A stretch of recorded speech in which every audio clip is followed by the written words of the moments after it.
What's the difference between in-home care and moving someone out of their home? This is a question families usually ask when things are starting to get real heavy. Not because they want to give up, but because they're trying to figure out how to get more support without making the wrong choice. A lot of families start looking at in-home care and they feel like this is the least disruptive option. Their loved one gets to stay in their home. They get to keep a lot of the same routines, and they can feel like they're honoring what their loved ones want. What I see, though, is that many families assume in-home care will solve everything. That once it starts, the pressure will ease off and life will get back to what it used to be. What often catches them off guard is how much care is actually needed. As needs increase, the hours are going to add up fast. One-on-one care can be very expensive. And someone still has to coordinate schedules, manage caregivers, and fill some gaps when coverage falls through. Even with in-home care, families often remain the primary managers and decision makers for the day-to-day care. They're still carrying a lot, just in a different way. When families think about moving their loved ones out of their home and into a different setting, they get a different set of fears that come up. The biggest one I hear about is connection. They worry they won't see their loved one as often and their relationship is going to fade over time. That their loved one won't feel known or cared for in the same way as when they were at home. And also just around the dignity of their loved ones.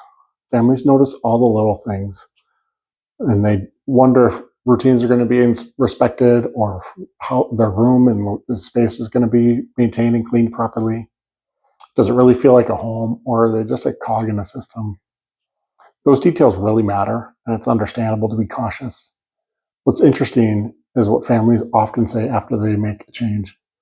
Whether it's bringing in more help at home or moving their loved one out into a residential home, the word I often hear from most families is relief. Not because they stopped caring, but because they stopped carrying everything on their own. Many families wish they had at least explored options earlier, even if they would have made the same choice. Just knowing what is possible helps ease a lot of the tense and stress around the situation. I try to help families step back and look at their specific situation, whether they're where things are at now, and then where they're heading in the future as well. How much support they really need and how that's going to change over time. There isn't one right answer. In-home care makes sense for a lot of people. Residential care is a better fit for others. The goal isn't to rush a decision. It's to understand the trade-offs early enough that you're choosing out of clarity and not in a crisis. If you're asking this question, it usually means you care deeply and you're trying to do the right thing for someone you love. And that's a great place to start. If you want to reach out and have a conversation about your situation, you can reach out to us. I would love to have a conversation and help you navigate what the next right steps might be for you.